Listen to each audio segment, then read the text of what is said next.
Hello and welcome to episode 6 of the u3a radio podcast, which this month has a history theme to coincide with the recent 80th anniversaries of both the Blitz and the Battle of Britain. I'm Nick Bailey, and during the next 30 minutes we have a poignant wartime tale about a mother as told by her daughter, and we'll be hearing from two people who were children during the war but still have their own vivid memories. It was fun that you could see the planes take off and go off for dogfights. And I remember also having to dive into a ditch and hearing the bombs whistling. And it is alleged that if you hear them whistle, you're not going to hit you, although I didn't get hit. So. If ancient history is more your thing, we'll be travelling to the land of the Pharaohs with the u3a's subject advisor on Egyptology. A pharaoh named Amenhotep III. He was Tutankhamun's granddad. And he had a massive, absolutely massive mortuary temple, which is his temple for 1 million years. But we start with the novel idea of a history speaker swap, as Peter Clift found out when he spoke to Mike Stringer from the Morden u3a in Essex. Well, originally we started with the fact that one of the people on my history group in Linebrook Morden is also a member of the Blackwater history group, which is one of our neighbouring groups here in Essex. And as we started to get into the cycle of Zoom sessions during the sort of autumn, winter, he approached me and said, was it a good idea if rather than just doing our own talks, we actually provided shared access? And that's where we started. So in essence, they organised and hosted a talk. They provided the material. Our members went along to that on the Zoom session. We had a programme of talks organised with external and local speakers from our own group, and we gave them access to our talks, and really it's grown from that as a concept. Is it just the actual speakers that you share or material? Or the way things have worked with them at the moment is we have literally shared access to talks, but the way their history group works is that they'll often produce a short paper beforehand to send out to people who are going to be at the session, so they've had a chance to familiarise themselves a little bit more with the topic area, whereas in our case we tend just to work from the material. Now, one of the great things about Zoom, of course, is that you're not just tied to your local groups. You can go anywhere. So is the idea to spread this on a more national footing? I was looking at the u3a magazine, and Ian McKenna's name came up as the lead for British history. So I approached him with the suggestion that what we've got running between ourselves and Blackwater could work on a much bigger level. But I think whilst that idea has been gestating, the obvious thing that's come up is the fact that we're not restricted to simply having somebody that can drive to our community centre for a talk that's less than an hour's drive away. We could go anywhere. And in fact, a couple of the talks that we ran over the Christmas period, I had the unusual experience of having a member dial in from Taiwan to take part. So we are now truly a global enterprise. u3a members have had to learn new technology like Zoom. How do you find your members have dealt with this?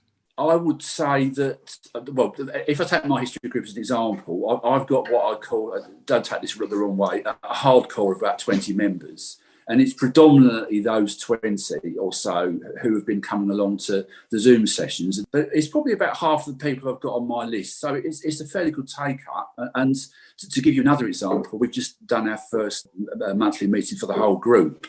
And we had 98 participants, which is over half of our membership. So people have become more accustomed to it. How do you see the idea of groups sharing resources and speakers developing in the future? I approached Ian with the idea that the swap that we got running with our neighbours in Blackwater could be taken up on a much broader basis. So there's a pilot that's been launched.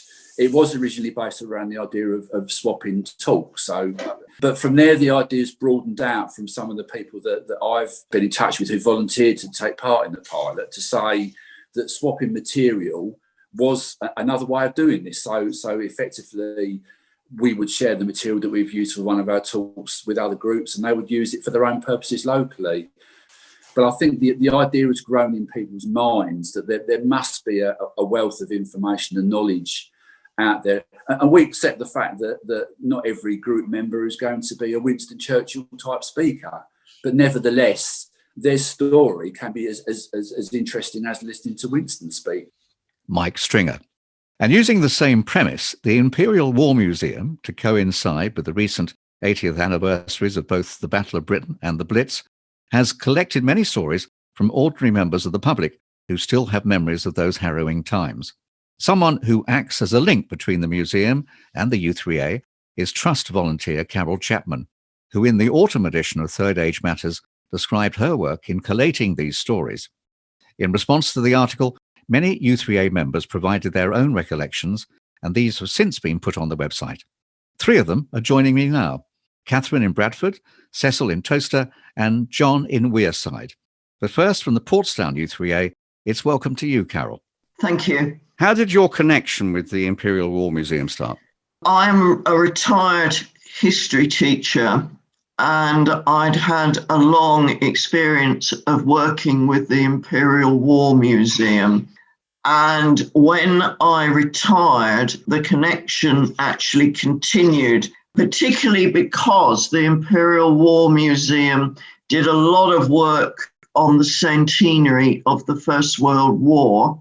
After the centenary, the Imperial War Museum had established so many good links with people that it actually continued to work not only with other museums, but also with voluntary groups and indeed individuals across the country. As a result, they were very well placed to actually launch an initiative when it was needed as a result of the pandemic. And how did that tie up then with u3a? Well, what they wanted to do, they were very aware that there were excellent digital collections out there, and they wanted to make sure that under the circumstances of the pandemic, people, particularly those over 70, and including some in care homes, could actually have access to those collections. And they decided that what they would do is group the first part of the project around the Battle of Britain. Imperial War Museum London has always been very friendly towards u3a anyway. And obviously, this type of project, I felt as a volunteer, not only for the Imperial War Museum, but also for the u3a itself, was absolutely something which mutually we could both support. They were very, very keen that that should be so. What I didn't expect and what I was very pleased about was the response, completely spontaneous response, which I had from u3a members across the country when they read about the project in Third Age Matters. I'm joined now by Catherine Iliff from the Bradford u3a. Thank you very much for taking part. You were born in 1954, so no first-hand stories of the war, but your story involves your parents and the Blitz. Can you tell us about it?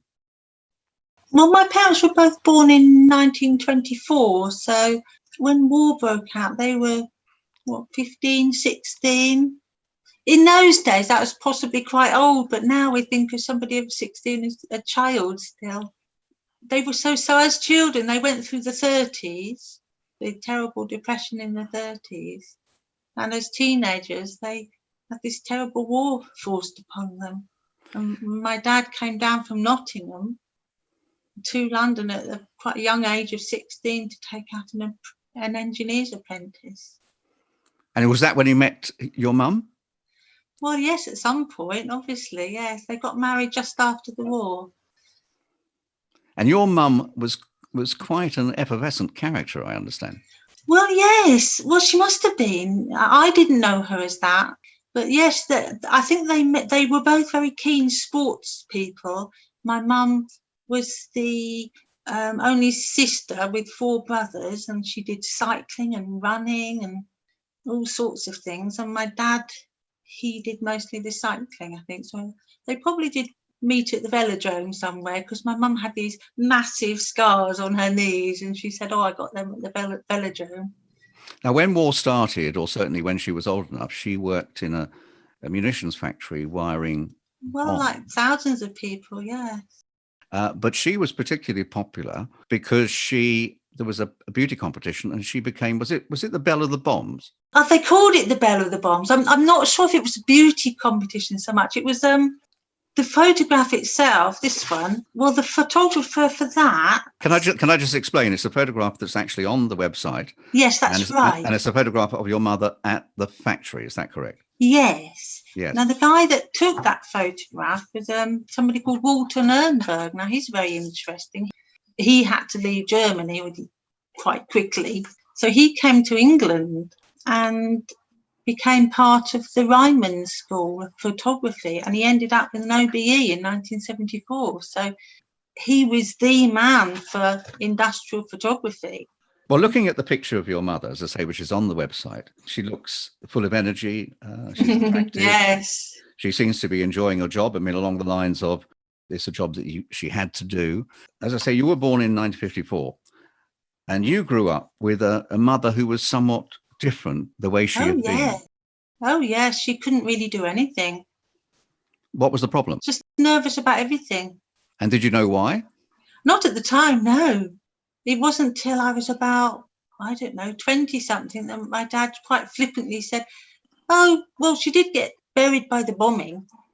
And then he explained that the house had been bombed and they had to dig her out. And it took a good day or so to dig her out.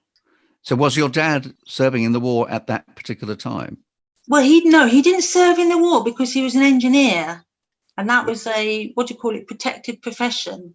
My parents were very much like a lot of parents. They didn't talk about it. And is this something that would be called post-traumatic stress disorder now? Well, I think so, yeah, definitely. Because it definitely affected her life. I mean, she went from what I know of her life before that, running around London with her brothers chaperoning her, to being very limited in life.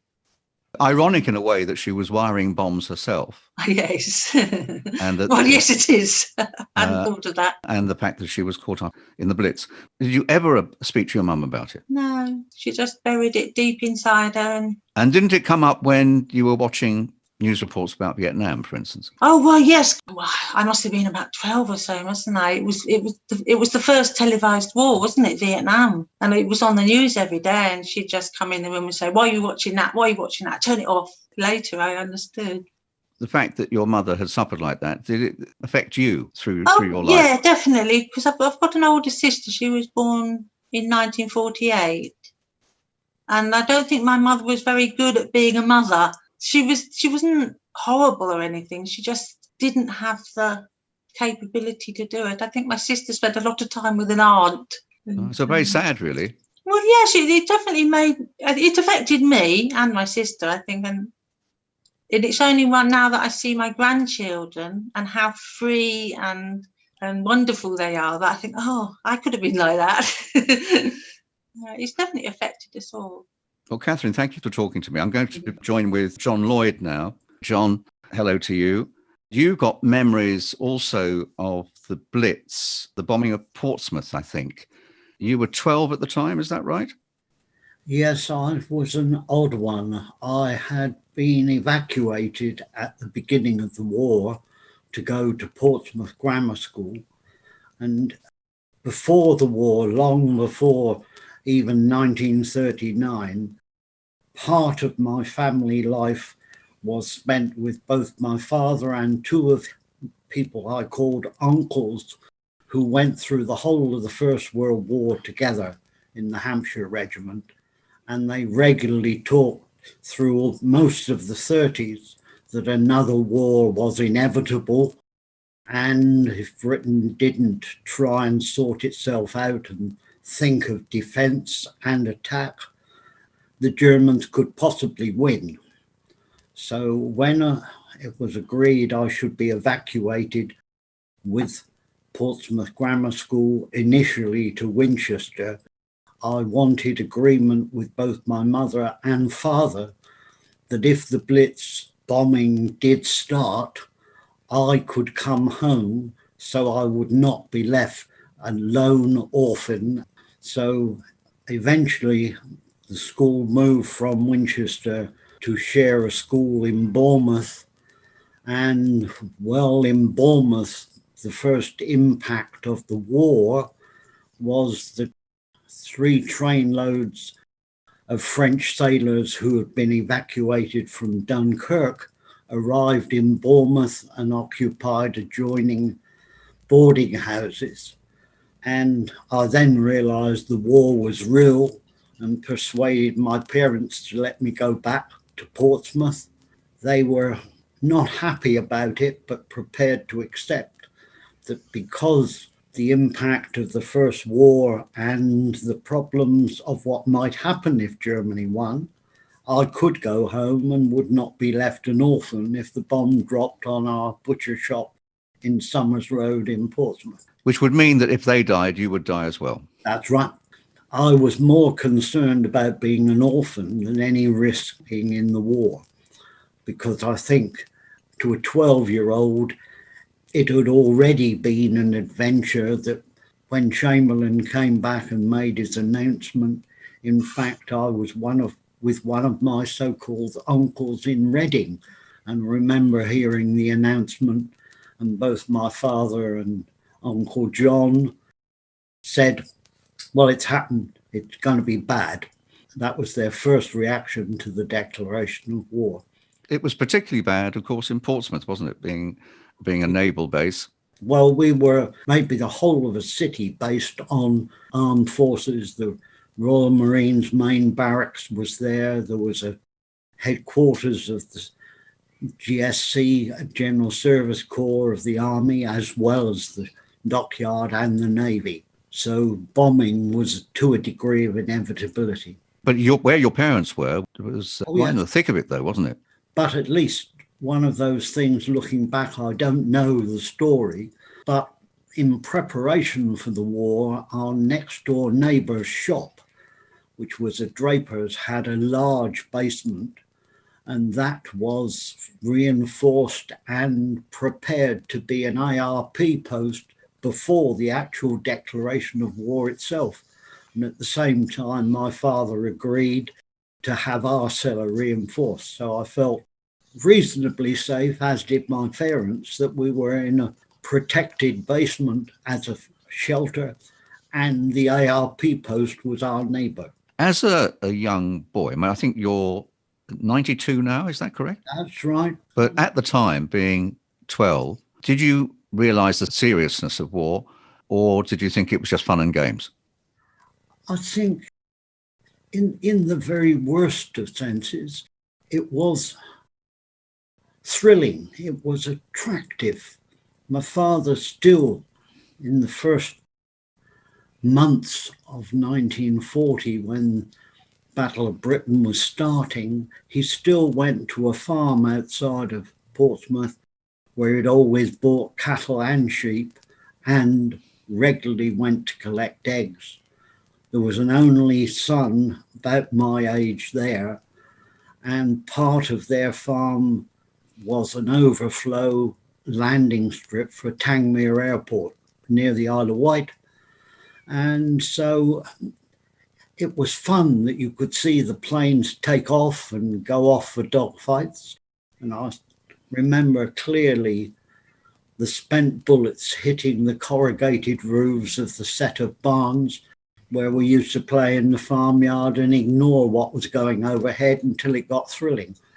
Then go home and airway warnings at night, down to the shelter and go to sleep. Did you ever get frightened, though? Frightened? No. I think philosophically within my parents there was an acceptance.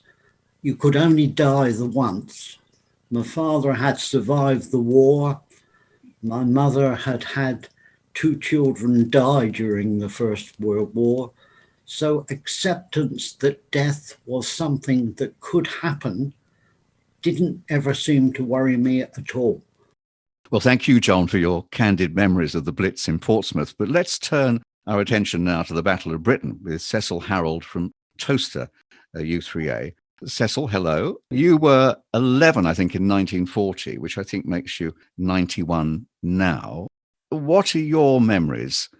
Quite vivid, actually, because being surrounded by airfields, it's inevitable that you attract attention from the enemy also. So one of the things that I always vividly remember was being bombed. And I remember also having to dive into a ditch and hearing the bombs whistling. And it is alleged that if you hear them whistle, you're not going to hit you. Well, I didn't get hit. So, but whether that is absolutely right, I don't know. I don't want to put it to practice again. You say you were surrounded by airfields. Where were you living? I lived in Heston in Middlesex. And doesn't Heston have a historic significance? It does indeed, insofar as it was the first sort of out of London airport, if you like, Heston. It was called Heston Aerodrome at the time. And it was quite renowned for having private air shows before the war. And then obviously when the war started, it became a fighter aerodrome. And most of the time, Polish squadrons were based there. And my house at Heston was in the flight path. And so forth. It was quite nothing special about it. It happened almost every day. When they take off, you'd get a flight of 3 or 4 or 6 within about 50 feet of you. So you get quite immersed straight away. Didn't the Heston airfield become known during the Munich crisis? It did become known, absolutely so. I mean, the most significant thing really was the fact that Mother said, oh, Chamberlain's going to be coming to Heston. So we got dragged, literally, my brother and I, to the appropriate road to see Chamberlain come back with his piece of paper.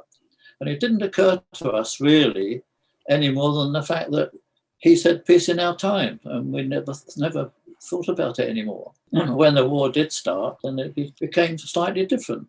The very first day that the sirens sounded, everybody, it's amazing actually, came out of their houses and didn't go in the front of the house, all went into the gardens, and you could see right across everybody was saying, what's going to happen next?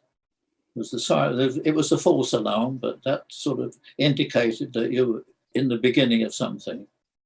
Being where you were, in the middle of all these airfields, why weren't you evacuated? That's a very good question. Nobody ever was evacuated, even though we had quite a few intruders, obviously German aircraft bombing and that sort of thing. It never occurred. The only people that got evacuated were the people in the road next door to mine, where a landmine was dropped and it hadn't gone off, and so people there were evacuated, and we took in 4 people in our house, and we only have 2 bedrooms. It's quite tight fit. Why they were never evacuated, I don't know. It was considered not necessary. What was it like having 4 extra people in your home?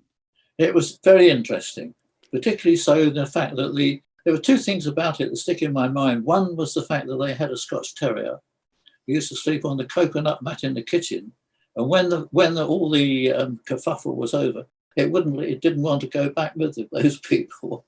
The second thing was that the husband of that family, he worked for Courtaulds, and as a sort of a thank you, my mother was quite pleased to receive a bolt of nylon, which was probably not allowed, but nevertheless, that was quite welcome. Let's turn to the actual war itself. Yeah. Were you frightened at the time? No, not at all. I was more interested in really than anything else. Absolutely. It never occurred because I compared that time with now with this sort of lockdown. I mean, my fellow school chums, we used to go everywhere. If the siren sounded, well, yes, okay, fine. But my mother and father were never worried about us at all. And I think you met at one stage a Spitfire pilot, didn't you? I did. That was at Heston Aerodrome. And he was Polish. And he had already downed 4 German aircraft. And I was allowed to sit in the cockpit, which I thought was quite good. And I've always had a feeling for the Polish ever since. Well, some very interesting memories. Thank you, Cecil. And before that, also thanks to John Lloyd and Catherine Iliff, and also to Carol Chapman for coordinating the stories. And Carol says she'd still like to hear from any members who have memories, either firsthand or of relatives relating to the Blitz and the Battle of Britain. Just go to u3a.org.uk to find out more. When I was at school, what fascinated me was ancient history, no doubt fueled by such films as Land of the Pharaohs and the Ten Commandments. So I was intrigued to find out that the u3a has a subject advisor on Egyptology.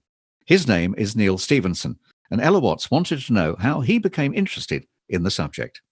I was working based in the Middle East, actually based in the Emirates, but I had occasion to visit clients in Cairo mainly, and also Alexandria. And during that period, the mid-80s, I visited Egypt about 6 times. I say mainly business trips, but whilst there, you can't but help to want to go and see the pyramids at Giza, which is near Cairo, and also the Egyptian Museum. And that sort of got me interested, and I wanted to learn more. Well, Egyptology is a very wide subject. Absolutely. Unlike the later classical civilizations of Greece and Rome, which roughly lasted 500, 600, 700 years, the ancient Egyptian culture arguably lasted almost 4,000 years. And again, in comparison to the later civilizations, when they went into decline, they were unable to recover. Whereas in ancient Egypt, when they went into decline, and they did that on several occasions, they were able to recover. And the civilization, the religious beliefs, and all the things we enjoy with the decorated tombs and the pyramids and so on, they were able to continue with that culture for such a long period of time. And I think that's one of the things that fascinates me. So do you look at every strand of Egyptology? Well, one tries to, but to be honest, it's such a wide subject that it's very difficult. I've been interested to the extent of actually studying it. So going to night school classes back in the mid 1990s, and then to continuing education courses at Liverpool University, which I'd done about 7 or 8. No, I think it may be 9 now. But you tend to focus on the things that interest you most. So particular periods of history, maybe a particular pharaoh, maybe a particular topic.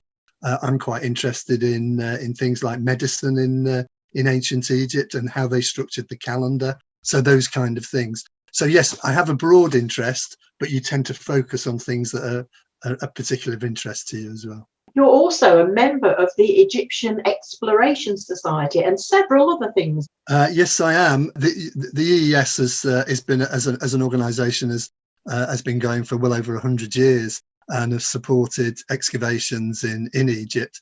I'm particularly privileged to support. This isn't an EES project, but there is a project. A pharaoh named Amenhotep III.